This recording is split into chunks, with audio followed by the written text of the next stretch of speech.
Coba bayangkan ini. Di saat banyak orang sibuk mengejar peluang yang terlihat modern, ramai, penuh sorotan media, ada satu sektor yang justru bekerja dalam diam. Tidak viral, tidak banyak dibicarakan, jarang dipamerkan di media sosial. Namun hasilnya nyata. Setiap musim panen, uang bergerak. Permintaan datang, pasar membutuhkan. Dan yang mengejutkan, banyak orang masih meremehkannya. Alpukat. Ya, buah sederhana yang mungkin sering Anda lihat di meja makan. Namun tahukah Anda bahwa satu kebun yang dikelola dengan sistem modern bisa menghasilkan ratusan juta rupiah per tahun? Bukan karena keberuntungan, bukan karena kebetulan, tetapi karena strategi. Di Yogyakarta, ada sebuah kebun bernama Dalam Agropark yang menerapkan sistem budidaya alpukat secara profesional. Kebun ini bukan sekedar tempat menanam. Ia dikelola seperti perusahaan. Ada perencanaan, ada pencatatan, ada standar operasional, ada strategi pemasaran. Dan hasilnya? Produksi stabil, pasar jelas, keuntungan terukur. Namun hari ini kita tidak sedang membahas siapa yang menjalankannya. Kita akan membedah bagaimana sistem itu bekerja. Karena peluang bukan milik mereka yang paling cepat mendengar. Peluang adalah milik mereka yang memahami dan berani menjalankan. Sekarang pertanyaannya, mengapa alpukat? Mengapa bukan tanaman lain? Apa yang membuatnya begitu potensial?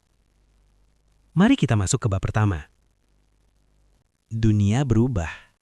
Gaya hidup berubah. Cara orang mengonsumsi makanan pun berubah. Hari ini, masyarakat semakin sadar kesehatan. Orang mulai memperhatikan apa yang mereka makan. Mengurangi gula, menghindari makanan olahan berlebihan, mencari sumber lemak sehat. Dan alpukat berada tepat di tengah tren itu. Ia kaya nutrisi, digemari semua usia. Digunakan dalam berbagai menu, dari jus pinggir jalan hingga restoran premium. Namun, ada satu fakta penting. Permintaan alpukat berkualitas tidak pernah benar-benar stabil di tingkat pasokan. Seringkali, pasar kekurangan buah premium yang ukurannya besar, matang merata, dan tahan kirim. Artinya, masalahnya bukan pada pembeli, masalahnya pada produksi yang belum terkelola secara sistematis. Disinilah peluang muncul. Banyak orang menganggap pertanian itu untung-untungan, padahal jika dikelola dengan pendekatan modern, ia bisa menjadi bisnis yang sangat terukur. Mari kita lihat secara logika sederhana. Jika satu kota saja membutuhkan ribuan kilogram alpukat setiap minggu, berapa banyak kebun yang benar-benar mampu memasok secara konsisten? Tidak banyak, karena konsistensi membutuhkan sistem, dan sistem membutuhkan disiplin. Disinilah banyak orang mundur. Mereka ingin hasil cepat, padahal pertanian adalah permainan jangka panjang. Namun justru karena itulah peluangnya besar, karena tidak semua orang sabar. Sekarang, bayangkan 5 tahun ke depan. Saat tren hidup sehat semakin meningkat, permintaan alpukat akan tetap ada. Dan siapa yang sudah menanam dari sekarang akan menikmati hasilnya nanti. Tetapi sebelum menanam, ada satu keputusan penting yang tidak boleh salah. Varietas. Dan inilah yang akan kita bahas di bab kedua. Banyak orang berpikir, yang penting tanam alpukat. Padahal tidak sesederhana itu. Dalam dunia budidaya modern, varietas adalah strategi bisnis. Mengapa? Karena setiap varietas memiliki kecepatan berbuah berbeda, ukuran buah berbeda, rasa berbeda, harga jual berbeda, ketahanan distribusi berbeda. Varietas unggul seperti Mickey, Alligator, Red Venom, Nicole, Kenzu dipilih bukan karena tren, tetapi karena performa. Contohnya, varietas dengan ukuran jumbo dan daging tebal. Pasar premium menyukai ukuran besar. Restoran lebih suka buah yang seragam. Distributor lebih memilih buah yang tahan perjalanan jauh. Semua itu bukan kebetulan. Itu hasil riset. Selain itu, pemilihan bibit tidak boleh sembarangan. Bibit dari biji mungkin tumbuh, tetapi belum tentu mewarisi kualitas induknya. Karena itu, metode sambung pucuk atau okulasi digunakan. Bibit yang berasal dari indukan produktif memiliki peluang besar menghasilkan buah dengan karakter yang sama. Dan inilah prinsip penting dalam usaha kebun alpukat modern. Anda tidak sedang menanam pohon, Anda sedang menanam aset jangka panjang. Satu kesalahan dalam memilih bibit bisa berarti menunggu bertahun-tahun untuk hasil yang biasa saja. Tetapi satu keputusan tepat bisa berarti panen berkualitas selama bertahun-tahun. Sekarang, pikirkan ini. Jika Anda ingin membangun usaha yang stabil, apakah Anda akan memulai dengan pondasi yang lemah? Tentu tidak. Dan varietas adalah pondasi pertama. Inilah alasan mengapa kebun seperti dalam agropark menaruh perhatian besar pada pemilihan varietas unggul sejak awal. Karena dalam bisnis pertanian modern, keputusan kecil di awal menentukan hasil besar di akhir. Banyak orang ingin hasil besar, tetapi meremehkan tahap persiapan. Padahal dalam budidaya alpukat modern, 80% keberhasilan ditentukan sebelum pohon pertama ditanam. Ya, sebelum tanam. Karena lahan bukan sekadar tanah kosong. Ia adalah fondasi kehidupan pohon selama puluhan tahun. Alpukat memiliki karakter akar yang sensitif. Ia tidak tahan genangan. Ia tidak suka tanah padat. Ia membutuhkan aerasi yang baik. Dan disinilah konsep sistem busut menjadi sangat penting. Tanah dibuat gundukan setinggi kurang lebih 30 hingga 50 cm, tergantung kondisi lahan. Tujuannya satu, memastikan air tidak mengendap di sekitar akar. Air berlebih adalah musuh diam-diam. Akar yang terus-menerus tergenang akan membusuk perlahan. Tanaman terlihat sehat di atas, tetapi diam-diam melemah di bawah. Dan ketika gejalanya terlihat, seringkali sudah terlambat. Karena itu, kebun modern seperti dalam agropark selalu memulai dengan analisis lahan.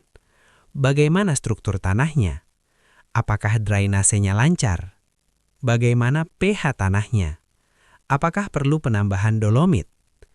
Tanah ideal untuk alpukat berada di pH sekitar 5,5 hingga 6,5. Jika terlalu asam, unsur hara sulit diserap. Jika terlalu basah, pertumbuhan tidak optimal. Selain itu, jarak tanam juga bukan keputusan sembarangan. Jarak 6x6 atau 7x7 meter dipilih agar tajuk bisa berkembang maksimal. Mengapa ini penting? Karena alpukat adalah investasi jangka panjang. Dalam 3 hingga 5 tahun ke depan, tajuk akan membesar. Jika sejak awal terlalu rapat, cabang saling bertabrakan, sinar matahari terhalang, produksi menurun. Dan memperbaiki kesalahan jarak tanam jauh lebih sulit daripada merencanakannya sejak awal. Disinilah perbedaan antara menanam dan membangun kebun. Menanam itu aktivitas. Membangun kebun adalah strategi. Setelah pohon tertanam, pekerjaan belum selesai. Justru inilah awal sesungguhnya.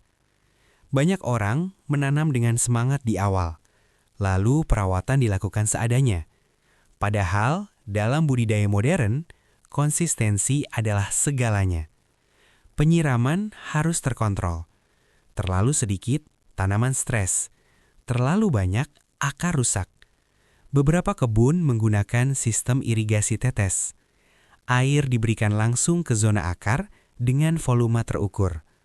Keunggulannya, hemat air, hemat tenaga, distribusi merata, tanaman tidak kaget. Selain air, nutrisi harus dikelola seperti program. Fase vegetatif membutuhkan nitrogen untuk pertumbuhan daun dan batang. Fase generatif membutuhkan kalium dan fosfor untuk pembungaan dan pembesaran buah. Semua diberikan sesuai jadwal, bukan berdasarkan feeling. Inilah yang sering membedakan kebun biasa dan kebun produktif. Kebun modern mencatat semuanya: tanggal pemupukan, jenis pupuk, dosis, respon tanaman. Karena dari data itulah evaluasi dilakukan. Jika produksi menurun, kita tahu penyebabnya. Jika hasil meningkat, kita tahu apa yang harus dipertahankan. Tanpa data, kita hanya menebak. Dan dalam bisnis, menebak adalah resiko. Selain nutrisi, monitoring hama juga penting. Alpukat bisa diserang ulat, kutu, atau jamur. Namun prinsip modern adalah pencegahan, bukan pengobatan. Penyemprotan preventif dilakukan terjadwal, sanitasi kebun dijaga, daun sakit tidak dibiarkan menumpuk. Kebersihan kebun mencerminkan profesionalisme pengelolanya, karena pohon yang sehat bukan hasil kebetulan. Ia adalah hasil disiplin. Sekarang kita masuk ke tahap yang sering dianggap sepele, pemangkasan. Banyak orang merasa sayang memotong cabang. Padahal, pemangkasan adalah investasi produksi. Bayangkan pohon sebagai sistem energi. Jika cabang tumbuh tidak teratur, energi tersebar tanpa arah. Dengan pemangkasan, energi difokuskan pada cabang produktif. Ada beberapa jenis pemangkasan. Pertama, pemangkasan bentuk. Dilakukan sejak tanaman muda untuk membentuk struktur tajuk yang kuat dan seimbang. Kedua, pemangkasan produksi. Dilakukan saat tanaman sudah mulai berbuah untuk menjaga sirkulasi udara dan penetrasi cahaya. Ketiga, pemangkasan sanitasi. Cabang sakit, patah, atau tidak produktif dibuang. Mengapa sinar matahari begitu penting? Karena bunga alpukat membutuhkan cahaya optimal untuk berkembang. Jika tajuk terlalu rimbun, bagian dalam kekurangan cahaya. Akibatnya, bunga rontok, buah sedikit. Dengan tajuk yang terbuka, udara mengalir, risiko jamur menurun, penyerbukan lebih optimal, buah lebih seragam. Pemangkasan juga mempermudah panen. Kebun menjadi lebih rapi, tenaga kerja lebih efisien, dan yang paling penting, produksi lebih stabil. Inilah mengapa kebun modern tidak pernah melewatkan jadwal pemangkasan. Karena setiap cabang yang dipotong dengan tepat hari ini adalah buah yang dipanen di masa depan. Banyak orang mengira keuntungan besar dalam pertanian datang dari harga jual yang tinggi. Padahal, rahasia sebenarnya sering tersembunyi di tempat yang tidak terlihat. Pengendalian biaya. Dalam kebun alpukat modern, setiap pengeluaran dihitung. Tenaga kerja, pupuk, air, perawatan, distribusi. Semua harus terkontrol. Karena dalam bisnis, bukan hanya soal berapa banyak Anda menghasilkan, tetapi berapa banyak yang bisa Anda pertahankan. Salah satu strategi efisiensi adalah penggunaan tanaman penutup tanah seperti Arachis pinto. Tanaman ini bukan sekedar penghias kebun, ia memiliki fungsi penting. Menekan pertumbuhan gulma liar, mengurangi kebutuhan herbisida, menjaga kelembapan tanah, mengurangi erosi saat hujan, menambah unsur nitrogen alami. Artinya apa? Biaya tenaga kerja untuk membersihkan gulma bisa ditekan. Biaya bahan kimia berkurang. Tanah tetap sehat. Inilah konsep efisiensi jangka panjang. Selain itu, kebun modern juga memperhitungkan risiko. Risiko cuaca ekstrim, risiko serangan hama besar, risiko fluktuasi harga pasar. Karena itu strategi diversifikasi dilakukan. Menanam lebih dari satu varietas, mengatur jadwal panen agar tidak bersamaan, membangun jaringan pembeli tetap. Semua ini bukan untuk menghindari risiko sepenuhnya, karena risiko tidak pernah bisa dihapus, tetapi bisa dikelola. Dan inilah perbedaan antara usaha coba-coba dengan usaha yang dirancang. Usaha coba-coba bergantung pada keberuntungan. Usaha terencana bergantung pada sistem, dan sistem selalu lebih kuat daripada keberuntungan. Sekarang, kita masuk ke bagian yang sering menjadi titik kegagalan banyak petani. Penjualan. Banyak kebun sebenarnya mampu menghasilkan buah berkualitas. Namun ketika panen tiba, mereka bingung menjual kemana. Akhirnya menjual ke tengkulak dengan harga rendah. Mengapa ini terjadi? Karena pasar tidak dibangun sejak awal. Kebun modern tidak menunggu panen untuk mencari pembeli. Mereka membangun hubungan jauh sebelum buah matang. Strateginya sederhana namun konsisten. Membangun identitas kebun, membuat dokumentasi proses tanam, berbagi edukasi tentang varietas, menunjukkan kualitas perawatan. Kepercayaan dibangun dari transparansi. Melalui media sosial, konsumen bisa melihat prosesnya. Mereka tahu buah dirawat dengan baik. Mereka tahu kualitasnya terjaga.